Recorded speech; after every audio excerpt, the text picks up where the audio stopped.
Hello students, हम लोग magnetic effects of electric current पढ़ रहे हैं और इस चैप्टर में हम बहुत सारी इम्पॉर्टेंट बातें जान चुके हैं।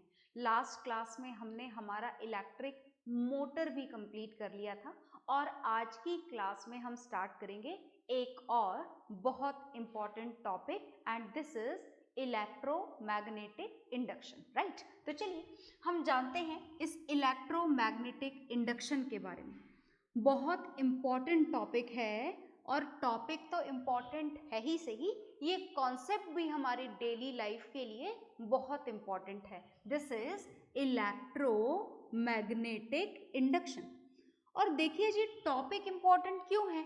टॉपिक इम्पॉर्टेंट इसीलिए है because on the basis of this concept only the electricity is generated, है ना। बात समझ में आ गई? मतलब जितनी भी इलेक्ट्रिसिटी बन रही है, आपके घरों में सप्लाई हो रही है इलेक्ट्रिसिटी से, जितने भी इलेक्ट्रिकल अप्लायंसेस चल रहे हैं, चाहे वो एसी हो, फैन हो, ट्यूबलाइट हो, whatever the electrical appliances are there, they run on the basis of this electricity only, and the electricity which is generated for all these electrical appliances is produced with this effect, that is electromagnetic induction.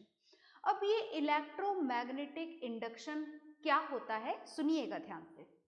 हमें इस electromagnetic induction को full detail में पढ़ना है। इसे full detail में पढ़ने से पहले ये जान लेते हैं कि इसे शॉर्ट में कैसे लिखा जाता है। इसे शॉर्ट में लिखा जाता है EMI, इलेक्ट्रोमैग्नेटिक इंडक्शन। और ये क्या है, सुनिएगा ध्यान से। Electromagnetic induction is the phenomena, ये एक ऐसा फिनोमिना है, किससे रिलेटेड फिनोमिना है ये? It is the phenomena of generation of electricity. अरे चलो, जनरेशन से ज़्यादा इंपॉर्टेंट हम एक वर्ड लिखते हैं, that is more suitable for this process. It is the phenomena of induction of electric current. ये इलेक्ट्रिक करंट का यहाँ पर क्या होने वाला है? इलेक्ट्रिक करंट का इंडक्शन होने वाला है। और ये कौन से हिसाब से इलेक्ट्रिक करंट का इंडक्शन होने वाला है? This electric current is going to induce by the variation in magnetic field lines in one unit area, by the variation in magnetic flux, by the variation in magnetic flux। पर अब आप मुझे ये सोच करके बताइए कि क्या आपको मैग्नेटिक फ्लक्स का मतलब पता है? मैग्नेटिक फ्लक्स का मतलब होता है magnetic field lines passing through one unit area is known as magnetic flux. आ गई बात समझ में? तो यहाँ पर हम क्या करने वाले हैं, इलेक्ट्रोमैग्नेटिक इंडक्शन में हम क्या करने वाले हैं? It is the phenomena of induction of electric current by the variation in the magnetic flux. तो ये कैसे होगा, ये काम कैसे होगा, इसके हम कुछ एग्जाम्पल्स जानते हैं। बहुत ध्यान से देखिएगा। जैसे बात ऐसी है कि हमने ये लिया magnet and this is the north pole of the magnet. आ गई बात समझ में? और ये हमने लिया दूसरा मैग्नेट, दूसरा पोल मैग्नेट का, this is south pole of the magnet. आई बात समझ में? और हमने ये इसके बीच में रख दिया wire and this is wire AB। ये कौन सा वायर आपने रखा है? वायर AB रखा है। हालांकि अगर हम ये चाहते हैं कि इस वायर में इलेक्ट्रिसिटी सप्लाई हो, इलेक्ट्रिसिटी का फ्लो हो, तो उसके लिए हमें सर्किट कंप्लीट करना पड़ेगा। ऐसा ओपन सर्किट काम नहीं करेगा, सर्किट कंप्लीट करना पड़ेगा। तो चलिए कंप्लीट कर देते हैं। और कंप्लीट करने के हिसाब से हम इसमें क्या अटैच करें? बैटरी तो हम अटैच करेंगे नहीं, क्योंकि अगर बैटरी अटैच करेंगे तो इलेक्ट्रिसिटी जनरेट होना हुई, फिर तो बैटरी से इलेक्ट्रिसिटी सप्लाई हो जाएगी। तो फिर मैंने ये गोल गोल किसके लिए बनाया है, सुनिएगा ध्यान से। This is to denote galvanometer. इस इलेक्ट्रोमैग्नेटिक इंडक्शन वाले कॉन्सेप्ट में ये गैल्वेनोमीटर आपके बड़े काम का है। गैल्वेनोमीटर आपने पढ़ा था इलेक्ट्रिसिटी चैप्टर में। This is denoted with the symbol capital G inside a circle and this galvanometer is used only and only to detect the direction of current. ये सिर्फ और सिर्फ क्या मेजर करता है? It only measures the direction of current. ये current की direction को मेजर करता है। इज इट ओके कि भाई करंट क्लॉकवाइज जा रहा है या एंटी क्लॉकवाइज जा रहा है या करंट की डायरेक्शन में कोई रिवर्स हुआ है, तो that is measured by this galvanometer. ये किसके थ्रू डिनोट करता है? गैल्वेनोमीटर के थ्रू। तो ये गैल्वेनोमीटर आपने लगा रखा है just to show the opposite direction of current. और अगर आप ये ना भी लगाना चाहें तो भी फिलहाल अगर आप करंट की डायरेक्शन जानने में इंटरेस्टेड नहीं है तो in this way only this loop of wire is sufficient for the induction of current. पर आपको पता कैसे लगेगा कि करंट फ्लो हो रहा है या नहीं हो रहा है? तो करंट फ्लो हो रहा है और उसकी एक पर्टिकुलर डायरेक्शन है, उसको जानने के लिए, इस बात को प्रूव करने के लिए हमें ये यहाँ पर एरो लगा देना है। और ये एरो फिलहाल अभी ये मान लें आपकी ये न्यूट्रल पोजीशन है। बहुत ध्यान से सुनिएगा, ये गैल्वेनोमीटर की न्यूट्रल पोजीशन है। मतलब समझे, if this galvanometer indicates this position that means there is no current flowing in this circuit. फिलहाल इस सर्किट में कोई करंट फ्लो नहीं हो रहा है। हम चाहते हैं कि इस सर्किट में करंट फ्लो हो, हम ये चाहते हैं कि इस सर्किट में करंट का इंडक्शन हो, करंट प्रोड्यूस हो, करंट का इंडक्शन होना चाहिए, करंट इसमें जनरेट होना चाहिए। और करंट जनरेट होने के लिए हमें क्या करना पड़ेगा? Condition is written here in front of you. क्या करना पड़ेगा हमें? देखिएगा, यहाँ पर लिखा है it is the phenomena of induction of electric current by the variation in magnetic flux. Magnetic flux में वेरिएशन करने पड़ेंगे। फिलहाल अगर हम बात करें तो the direction of magnetic field is from north pole to south pole. और इस पूरे एरिया में नॉर्थ पोल और साउथ पोल के बीच का जो एरिया आपको दिखाई दे रहा है, इस एरिया में मैग्नेटिक फील्ड हर पॉइंट पर कैसा है? यूनिफॉर्म। अब आप अगर ये माने कि ये जो वायर है इसे ऐसे हॉरिजॉन्टली इमेजिन करें हमेशा ही, तो आपके लिए समझना ज़्यादा आसान हो जाएगा। तो ये नॉर्थ पोल और साउथ पोल जैसे आपको दिख रहे हैं बिल्कुल वैसे ही रखे गए हैं, but wire is kept like this. A B आपको वर्टिकल दिख रहा है, हॉरिजॉन्टल बनाना मेरे लिए मुश्किल होगा तो मैंने ऐसा वर्टिकल बना रखा है, but you just imagine that wire is like this. ऐसे रखा हुआ है वायर, है ना, हॉरिजॉन्टल वायर रखा हुआ है। ए ये वाला साइड है, अच्छा चलो ऐसे मान लेते हैं, ये है ए और ये है बी, तो ये ऐसे रखा हुआ है। ये ऊपर वाला ए, नीचे वाला बी, समझ गए ना, ऐसे रखा हुआ है। अब फिलहाल इस वायर पर जो वायर कंसीडर करना है वो सिर्फ कौन सा है? A B wire. इस बाकी के लूप से फिलहाल हमको कोई मतलब नहीं है, हम सिर्फ ए बी वायर के ऊपर कॉन्सेंट्रेट होंगे। तो if this A B wire is start moving, अगर ये ए बी वायर मोशन करना शुरू कर दे, कैसे मोशन शुरू कर दे? किसी भी डायरेक्शन में, मे बी कि हम इसे अपवर्ड मूवमेंट करवाएं या फिर मे बी कि हम इसे डाउनवर्ड मूवमेंट करवाएं। अगर आप मैग्नेट के बीच में रखे हुए इस हॉरिजॉन्टल ए बी वायर को धीरे धीरे ऊपर लेके जाते जाओगे तो सुनना ध्यान से, ये मैग्नेट से दूर होता चला जा रहा है, मतलब इस वायर के ऊपर लगने वाली मैग्नेटिक फील्ड लाइंस कम होती जा रही हैं। मैग्नेटिक फील्ड इस वायर पर कम होता जा रहा है। If this wire AB, which is kept in this position, if it start moving in the upward direction, then what would happen? Then the magnetic field which is applied on this wire reduces. And whenever the magnetic field reduces, you can say magnetic field lines applied on this wire also reduces. Is it okay? That means magnetic flux associated with this wire also reduces. आ गई बात समझ में? And when these magnetic field lines reduces, then what should happen? क्या होना चाहिए? According to the concept of electromagnetic induction, electricity should be induced. इसमें electric current का क्या होगा? प्रोडक्शन होगा। अब जब बात इलेक्ट्रिक करंट की जाए तो आखिर ये जो इंड्यूस्ड इलेक्ट्रिक करंट है, ये इंड्यूस्ड इलेक्ट्रिक करंट कौन से फैक्टर पर डिपेंड कर रहा है?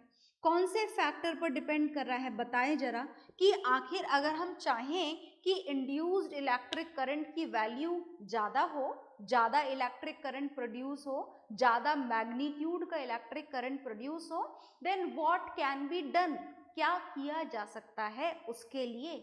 सुनिएगा ध्यान से। उसके लिए ये जो चीज़ है, जो इंडक्शन हो रहा है इलेक्ट्रिक करंट का, here it only depends on this one thing, that is the variation in magnetic flux. आप मैग्नेटिक फ्लक्स में जितना वेरिएशन करेंगे उतना ही ज़्यादा इसमें इलेक्ट्रिक करंट का इंडक्शन होगा। अब आप वेरिएशन को तेज कर दो, तेज कैसे करो?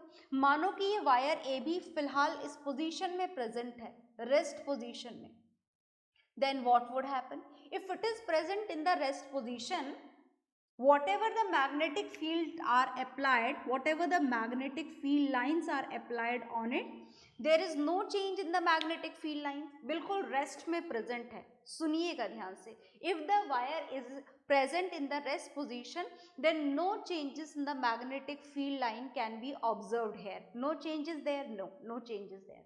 And when it start moving in the upward direction, what would happen? The number of magnetic field line associated with this wire will reduces. तो अगर आप इसे धीरे धीरे ले जाओगे ऊपर, then the reduction in magnetic field line is less. और अगर आप इसी वायर को जल्दी से ऊपर ले जाओगे, है ना, जल्दी जल्दी ऊपर ले जाओगे, फिर जल्दी जल्दी नीचे लाओगे, फिर जल्दी जल्दी ऊपर ले जाओगे, तो as you increase the speed of its movement, the electromagnetic current also increases. जो करंट की वैल्यू उसमें इंड्यूस हो रही है वो भी क्या हो जाएगी? इंक्रीज हो जाएगी। बात समझ में आ गई? तो मतलब जो इंड्यूस्ड इलेक्ट्रिक करंट है ये सिर्फ और सिर्फ किस पे डिपेंड करता है? It only depends on the speed of change in magnetic flux. Magnetic flux सुन के आप बार बार कंफ्यूज ना हो, you can write down these are the magnetic field lines also in one unit area. तो जैसे जैसे आप वायर को धीरे धीरे ऊपर ले जा रहे हो तो थोड़ी कम, धीमे से थोड़ी और कम, धीमे से थोड़ी और कम, धीरे धीरे रिडक्शन हो रहा है, धीरे धीरे कम हो रही है। तो धीरे धीरे कम हो रही है तो वायर में इलेक्ट्रिसिटी प्रोड्यूस तो होगी पर इलेक्ट्रिसिटी का मैग्नीट्यूड क्या होगा? कम होगा। अगर इसी वायर को आप फुल स्पीड में ऊपर ले गए, आ गई बात समझ में? तो इलेक्ट्रिसिटी का जो इंडक्शन है, जो मैग्नीट्यूड है वो कैसा होगा? That will be more. आ गई बात समझ में? तो हमें ये तो पता लग गया कि अगर इस ए बी वायर में हमें करंट ज्यादा प्रोड्यूस करना है तो जल्दी से ऊपर ले जाना पड़ेगा, और अगर कम प्रोड्यूस करना है तो धीमे धीमे ऊपर ले जाना पड़ेगा। आ गई बात समझ में? अच्छा, तो जब आप इसे ऊपर लेके जाते जा रहे हो तो इस वायर ए बी से एसोसिएटेड फील्ड लाइंस क्या होती जा रही हैं? कम होती जा रही हैं। ऊपर जाता जा रहा है, ऊपर जाता जा रहा है, धीमे धीमे ऊपर जाता जा रहा है और ऊपर जाता जा रहा है, मैग्नेटिक फील्ड लाइंस कम होती जा रही हैं, करंट का इंडक्शन होता जा रहा है। Is it okay? आई बात समझ में? Now if you bring it back in the magnetic field, आप अगर इसे दोबारा लेकर आओगे मैग्नेटिक फील्ड में, like this, it is coming back in the magnetic field, so when it comes down towards the magnetic field, then what would happen? Then magnetic field lines which are associated with this particular wire will again start increasing. दोबारा से बढ़ना शुरू हो जाएंगी और बढ़ते बढ़ते बढ़ते बढ़ते यहाँ पर आते आते मैक्सिमम हो जाएंगी। और मैक्सिमम हो रही है मतलब ऊपर जा रहा है तो मैग्नेटिक फील्ड लाइन कम हो रही है, नीचे आ रहा है तो मैग्नेटिक फील्ड लाइन इंक्रीज हो रही है। तो देखिए, चाहे वायर ऊपर जाए चाहे नीचे आए, दोनों ही कंडीशन में इस वायर से associated magnetic field line change हो रही है, और जब तक एसोसिएटेड फील्ड लाइन चेंज होंगी तब तक इस वायर में इलेक्ट्रिक करंट इंड्यूस होगा, इलेक्ट्रिक करंट जनरेट होगा। आ गई बात समझ में? क्लियर हुआ अच्छी तरीके से? अच्छा सुनिए, जब ये वायर फिलहाल रेस्ट पोजीशन में है तो गैल्वेनोमीटर इस पोजीशन में है, that means at this particular position still it is present in the magnetic field, then also no current is induced. ये जब तक मूव करता रहेगा, मूवमेंट मूवमेंट मूवमेंट, तब तक इसमें करंट का इंडक्शन होगा।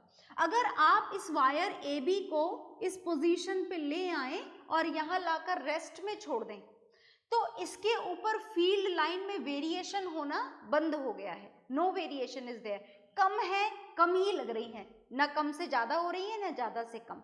तो जैसे ही ये वायर रेस्ट पोजीशन में आ जाएगा, इस रेस्ट वायर में मैग्नेटिक फील्ड लाइन कांस्टेंट हो जाएंगी, चेंज नहीं हो रही होंगी। वैसे ही इस वायर में करंट जो है उसका इंडक्शन क्या हो जाएगा, बंद हो जाएगा। तो करंट का इंडक्शन सिर्फ उतनी देर तक होता है जब तक उस वायर को आप मूव करवाते रहो, या फिर आप ये बोल सकते हैं कि जब तक आप वायर के ऊपर अप्लाई होने वाली मैग्नेटिक फील्ड लाइंस में चेंज करते रहो। Is it okay? तो अब हमने ये तो जान लिया है कि इस वायर में इलेक्ट्रिक करंट कब इंड्यूस होगा, पर कौन सी डायरेक्शन में इंड्यूस होगा ये जानना अभी बाकी है। तो पहले आप बोर्ड से नोट डाउन कर लीजिए, then we will learn the direction of induced electric current for with the help of another Fleming's rule. तो first you note it down whatever is there on the board. Okay?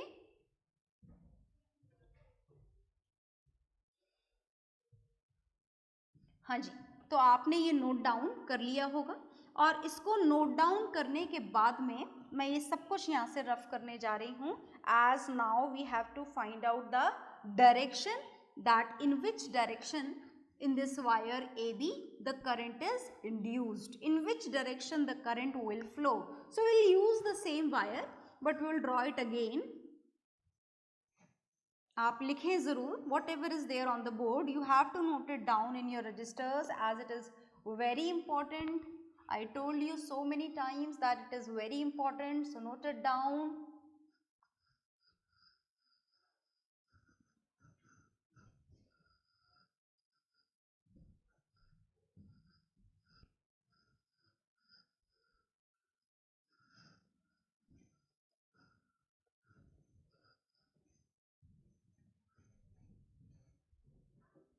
हाँ जी, देखिएगा आप ध्यान से। अब हम जानने जा रहे हैं कुछ नया, और कुछ नया हम क्या जानने जा रहे हैं, हम जानने जा रहे हैं कि when the wire AB start moving in the upward direction then what is the direction of induced current. हम induced current की डायरेक्शन जानेंगे। Is it okay? मतलब आप इलेक्ट्रोमैग्नेटिक इंडक्शन में जो करंट इंड्यूस हुआ है, इंड्यूस्ड करंट की आप अब क्या जानना चाहते हैं, आप इंड्यूस्ड करंट की डायरेक्शन जानना चाहते हैं। And to know the direction of induced current, a rule was given by the Flemings, and this is Fleming's right hand rule. तो हमें जानना है Fleming's right hand rule.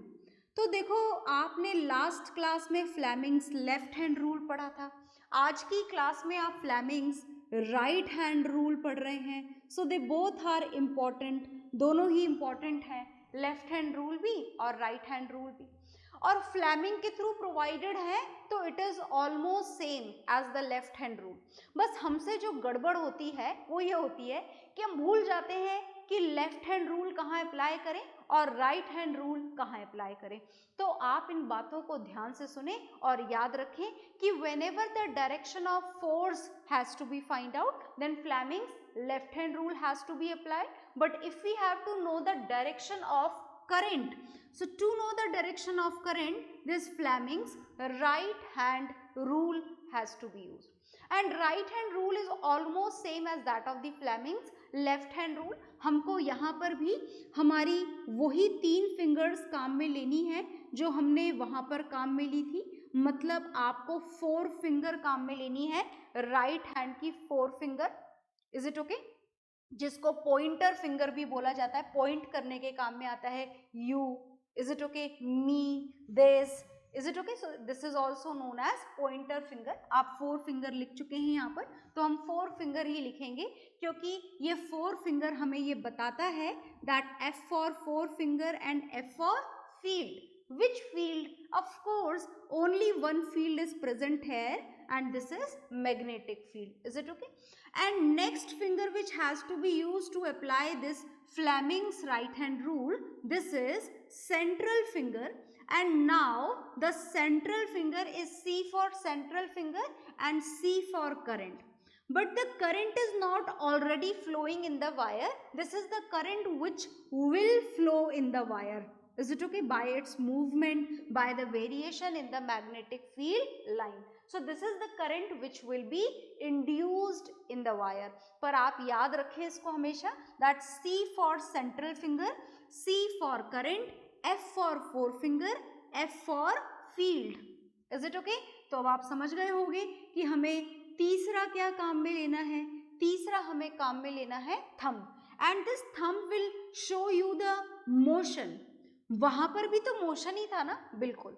वहां पर तो फोर्स लग रहा था वायर के ऊपर, and because of that it is moving in what ever the direction is. और यहाँ पर आप वायर को मूव करवाओगे तो मूवमेंट यहाँ पर आपको प्रोवाइड करना है, motion of the wire. Now it depends on you कि आप वायर को कौन सी डायरेक्शन में मोशन करवाना चाहते हो. तो चलिए एक बार हम इसे अप्लाई करके देखते हैं.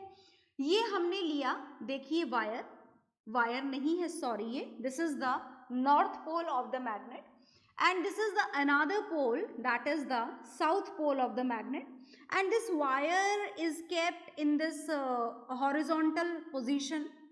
horizontal position ऐसे नहीं बनाएंगे हम horizontal position को ऐसे बनाएंगे, because in this position the more current will be induced. Is it okay? तो ये आपने वायर ए बी, अच्छा वायर ए बी समझ गए ना. ये वायर ए बी आपको ऐसा दिखाई दे रहा है, पर आप इसे कैसा इमेजिन करेंगे, ऐसा हॉरिजॉन्टल रखा हुआ इमेजिन करेंगे, वरना इसका मूवमेंट आपके लिए परेशानी भरा हो जाएगा. तो this is the north pole, this is the south pole, and this is the wire A B which is kept in this particular magnetic field. And अभी मैं इसका बाकी का सर्किट यहाँ पर नहीं बना रही हूँ. No galvanometer, no loop, as we have to concentrate on this wire AB only, so let it be there, but you keep it in mind that circuit should be completed for the flow of current. In this open wire no current can flow through it. Is it okay? So the wire is present in this position, in the horizontal position. Is it okay? बात समझ में आ रही है? So what is the direction of magnetic field? Magnetic field is from north pole to south pole.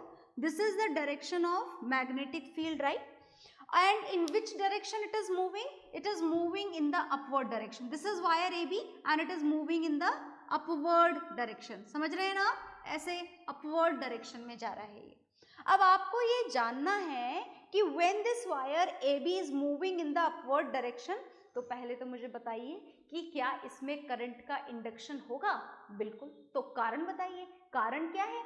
कारण है that when it is moving in the upward direction, the magnetic flux associated with this wire start decreasing.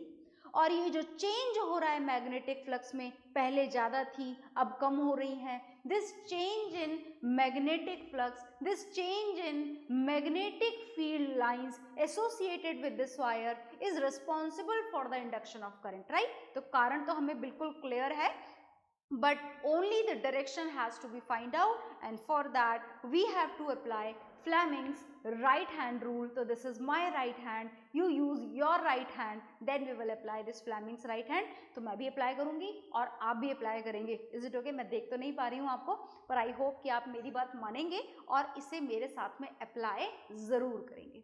तो बस एक बात को याद रखना है अप्लाई करने से पहले, this wire A B is present in this position horizontal. मैं बार बार याद दिला रही हूँ आपको. Now look here.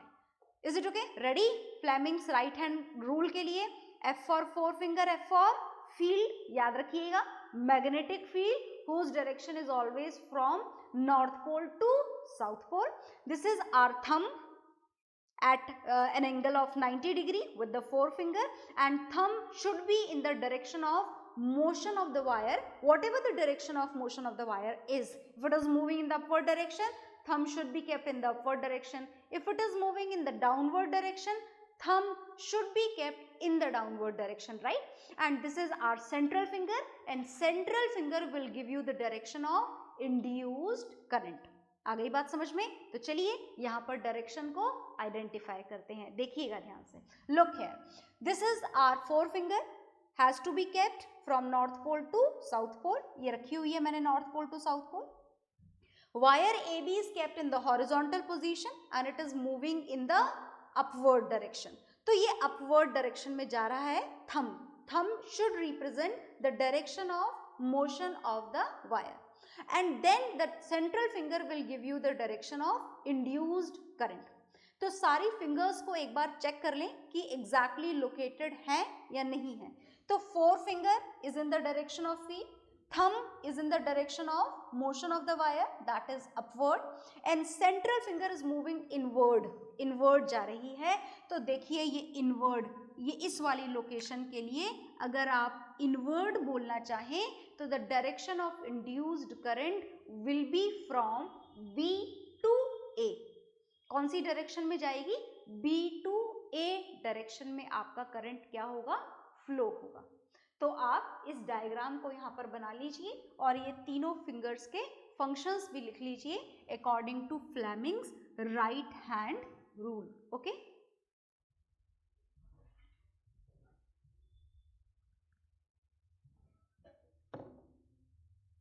हाँ जी, तो आपने ये नोट डाउन कर लिया होगा. और नोट डाउन करने के बाद में आपने देखा कि करंट की डायरेक्शन जो आपको मिली वो कौन सी मिली?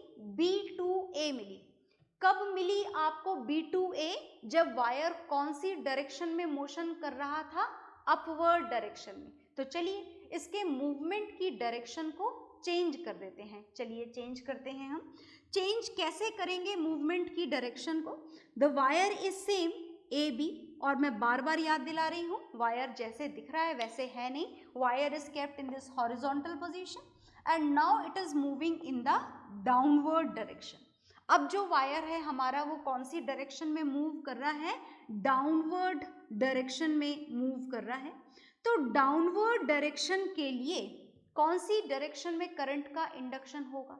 पहले तो ये बताएं कि इंडक्शन होगा या नहीं होगा.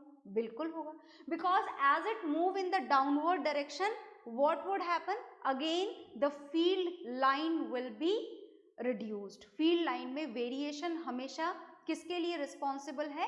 For the induction of current. Is it okay? तो चलिए डायरेक्शन जानते हैं हम, पता लगाते हैं कि डाउनवर्ड मूवमेंट अगर होगा तो करंट की डायरेक्शन क्या होगी. दोबारा से आपको फ्लेमिंग्स राइट हैंड रूल लगाना है. Four finger is for field, central finger is for the induction of current and thumb should be in the direction of, किसकी डायरेक्शन में होना चाहिए thumb? Thumb should be in the direction of motion of the wire. तो चलिए apply करते हैं. F for four finger, F for feel. Is it okay? Wire is now moving in the downward direction. तो देखिए thumb हमने downward direction में set कर लिया है. Four finger is still in the direction of magnetic field. Now the central finger is like this towards you, आपकी तरफ आ रही है. और आपकी तरफ आ रही है इसका मतलब करंट की डायरेक्शन आपको अब कौन से केस में मिलेगी? डाउनवर्ड डायरेक्शन में A to B. तो अगर आप मूवमेंट की डायरेक्शन को चेंज कर दें तो करंट की डायरेक्शन भी क्या हो जाएगी? रिवर्स हो जाएगी. Is it okay? तो आप इस डायरेक्शन को नोट डाउन कर लें.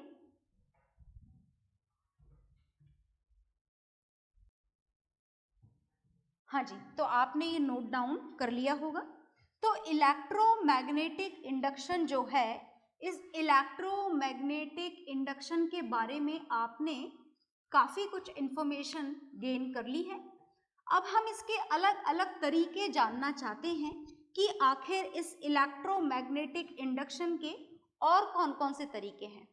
देखो कॉन्सेप्ट तो एक ही है कि current will be induced only by the variation in magnetic field line.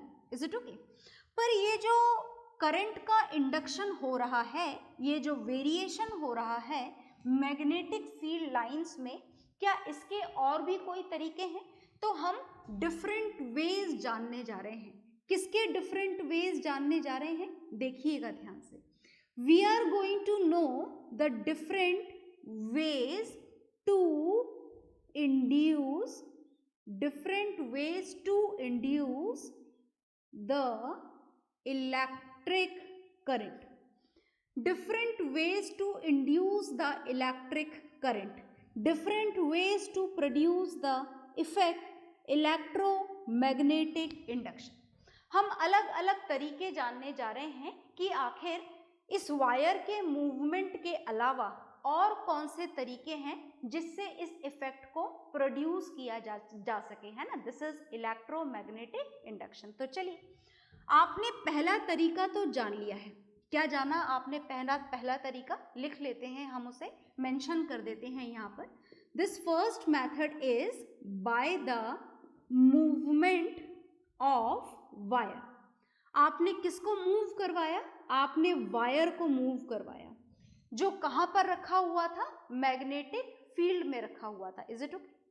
तो this is by the movement of wire which is placed in a magnetic field. तो इस बात को तो हम अच्छी तरीके से समझ चुके हैं, है ना। डायरेक्शन को कैसे फाइंड आउट किया जाए हम वो भी जान चुके हैं।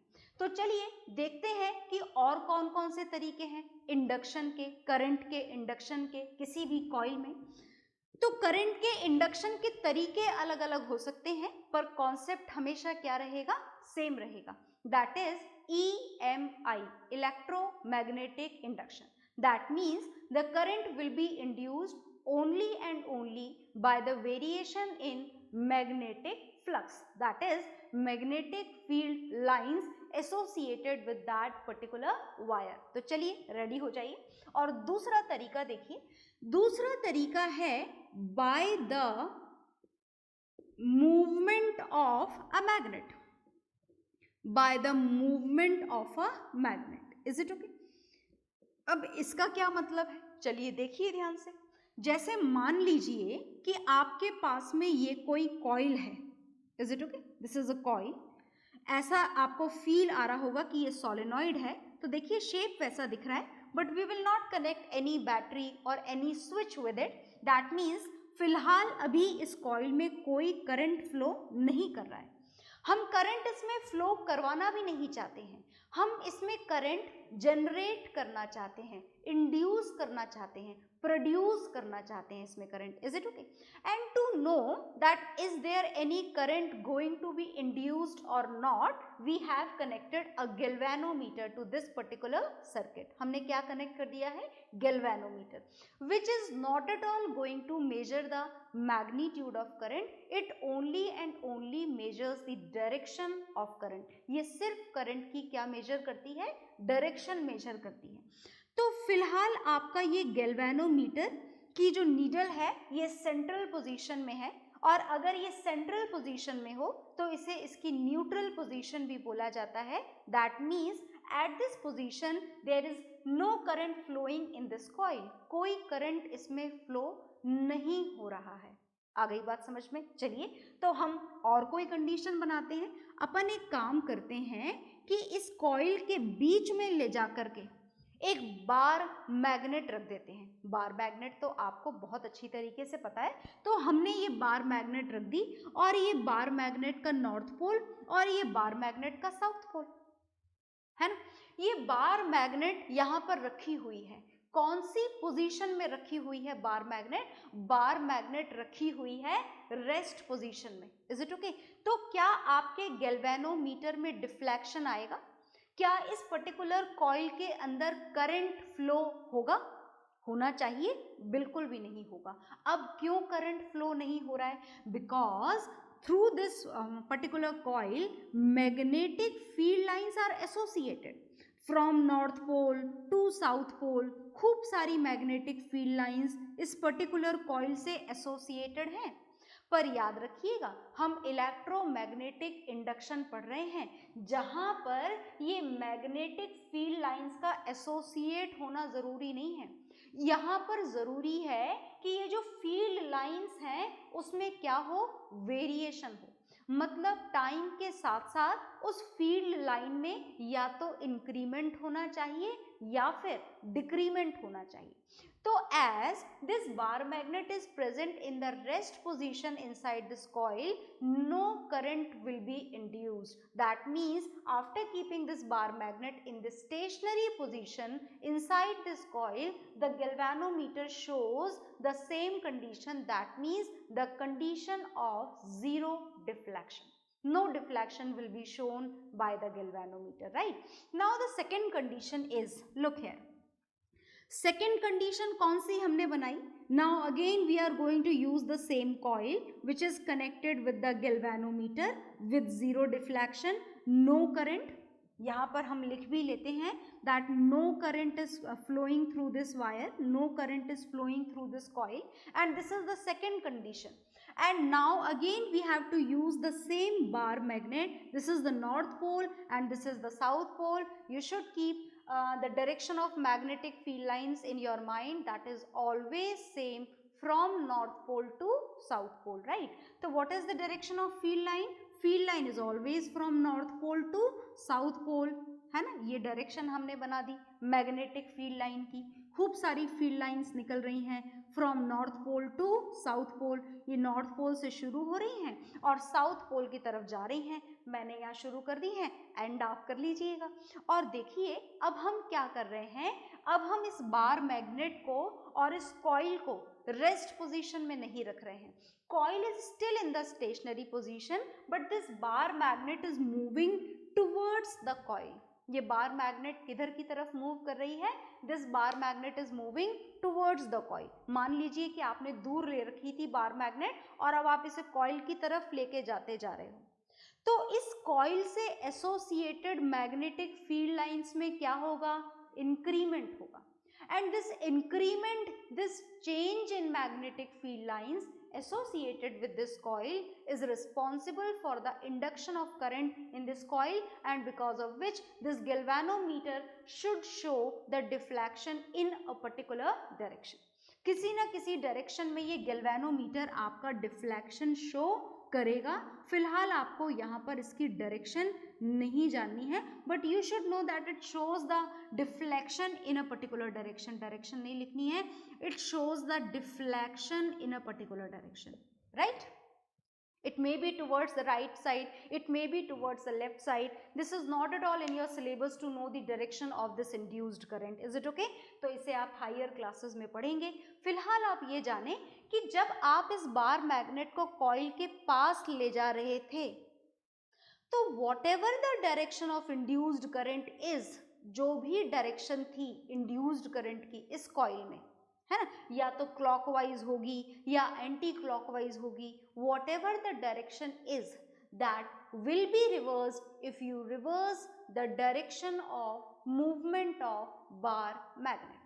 मतलब अगर आप बार मैग्नेट को इस कॉइल के पास ले जा रहे हो और अगर पास ले जाने से इसमें क्लॉकवाइज डायरेक्शन में करंट फ्लो होता है, तो दूर ले जाने से डायरेक्शन रिवर्स हो जाएगी. मतलब अगर पास ले जाने से ऐसे फ्लो हो रहा है तो दूर ले जाने से इसकी डायरेक्शन क्या हो जाएगी? अपोजिट हो जाएगी. मतलब galvanometer will show the deflection in the opposite direction. So if we bring it closer to the coil, galvanometer shows the deflection in a particular direction.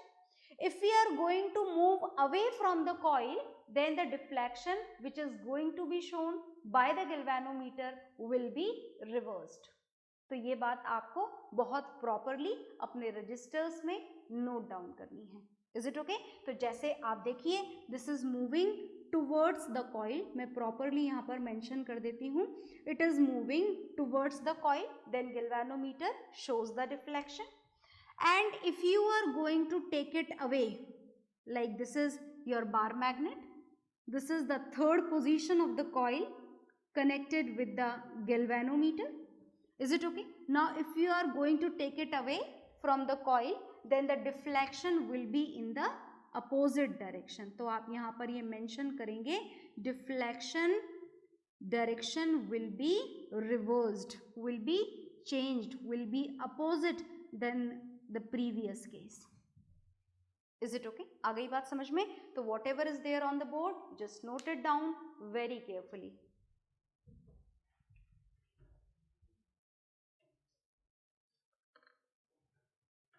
हाँ जी, तो आपने ये दो तरीके जाने. मैं एक तरीका आपको और बताऊंगी यहाँ पर. देखो तरीके अलग अलग हैं. पहले तरीके में आपने वायर को मूवमेंट करवाया, दूसरे तरीके में आपने वायर को तो स्टेशनरी पोजीशन प्रोवाइड कर दी और मूवमेंट मैग्नेट को प्रोवाइड कर दिया। तो क्या इन दोनों तरीकों के अलावा भी कोई तरीका है इस करंट को इंड्यूस करने का? बिल्कुल, एक तरीका और है। और ये जो नेक्स्ट तरीका आप जानने जा रहे हैं, the concept is same, still the concept is EMI, electromagnetic induction. तो देखिएगा, ये जो थर्ड मेथड है ये कौन सा है, लिखूंगी बाद में, पहले मैं आपको इसको समझाना चाहती हूँ। इस मेथड को यहाँ पर अप्लाई करने के लिए आपको 2 कॉइल एक साथ लेनी पड़ेगी। जैसे ये ली आपने कॉइल B, मतलब आप यहाँ पर एक और कॉइल लेने वाले हैं जिसका नाम आप रखेंगे कॉइल A। और ये जो कॉइल A है इसमें आपने यहाँ पर ये बैटरी लगाई हुई है, फिर एक स्विच लगाया हुआ है। इस तरीके से कनेक्शन आपने यहाँ प्रोवाइड कर रखा है। Is it okay? Switch is on, current is flowing like this, current is flowing, है ना, फ्लो कर रहा है। इसमें करंट की डायरेक्शन आपको पता है, it is moving from positive terminal to negative terminal.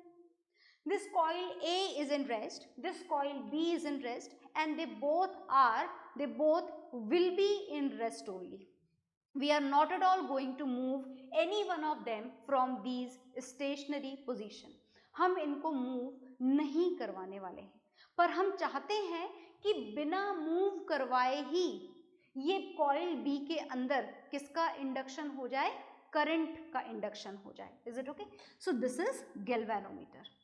तो देखिए ये किसकी तरह बिहेव कर रही है, मैग्नेट की तरह। किसकी तरह बिहेव कर रही है, मैग्नेट की तरह। आपको पता है ना, ये सोलेनॉइड है and that will behave like a bar magnet. और इससे क्या एसोसिएटेड है, definitely field lines, what ever the direction, हम मेंशन नहीं कर रहे डायरेक्शन यहाँ पर। Is it okay? Field lines associated है, बिल्कुल फील्ड लाइंस एसोसिएटेड है। लीजिए बना भी देते हैं, ये फील्ड लाइंस एसोसिएटेड है। तो डेफिनेटली फील्ड लाइन इस कॉइल तक भी पहुंच रही होंगी जो पास में रखी हुई है, बिल्कुल पहुंच रही। तो क्या इसके पहुंचने से कॉइल बी में करंट का इंडक्शन हो जाएगा? बिल्कुल भी नहीं।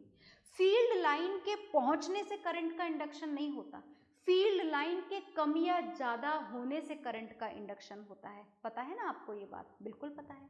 तो देखिए ध्यान से, यहाँ पर हमें यहाँ पर इस कॉइल बी से एसोसिएटेड फील्ड लाइंस को या तो कम करना है या ज्यादा करना है। अब देखिए ज्यादा करने का और कम करने का, और एक ऑप्शन हम ऑलरेडी हटा चुके हैं, that is the movement of these coil. Movement हमें नहीं करवाना है। तो अब हमारे पास में जो ऑप्शन है वो ऑप्शन सुनिएगा, वो ऑप्शन है कि इसका स्विच ऑफ कर दो। स्विच ऑफ करते ही इसका मैग्नेटिज्म बहुत ही इमीडिएटली खत्म हो जाएगा और अचानक से कॉइल बी पर जो इतनी सारी फील्ड लाइन अप्लाई हो रही थी वो अचानक से कम होते होते होते होते जीरो हो जाएगी। और जब जीरो हो जाएंगी मतलब हो गया ना वेरिएशन मैग्नेटिक फील्ड लाइन में। पहले इतनी सारी थी और कम होते होते कितनी हो गई, जीरो हो गई। And this decrement in the field line will be responsible for the induction of electric current in this coil B। आ गई बात समझ में? and through which this galvanometer shows the deflection, maybe towards the right side or maybe towards the left side, but you have to note it down that galvanometer shows the deflection।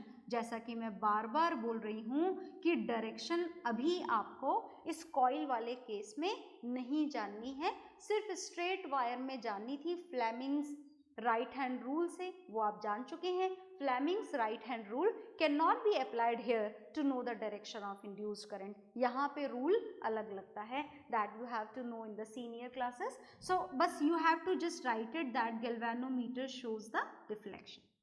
तो अब इससे associated field line कितनी हो गई थी, सारी गायब हो गई थी, है ना, जीरो हो गई थी।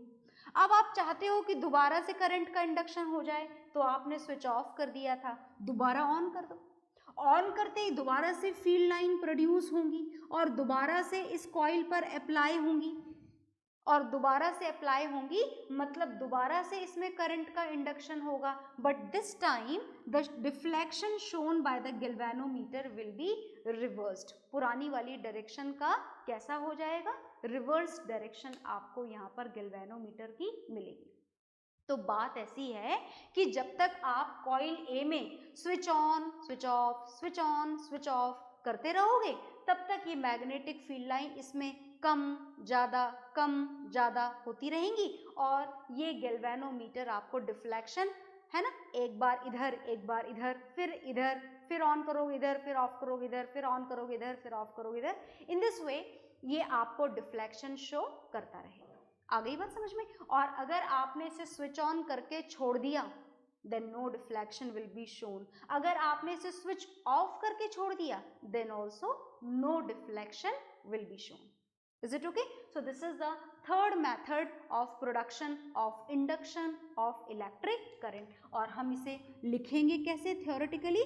By the switching method को लिखना भी पड़ेगा, by the switching on or off the electric current.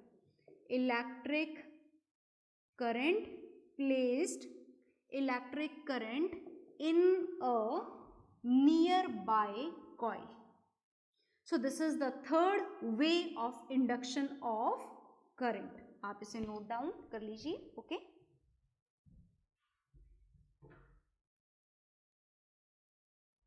हाँ जी, तो आपने इसे नोट डाउन कर लिया होगा, और इसी के साथ में हमारा जो इलेक्ट्रोमैग्नेटिक इंडक्शन टॉपिक है वो कंप्लीट हो गया है। Okay, bye everyone.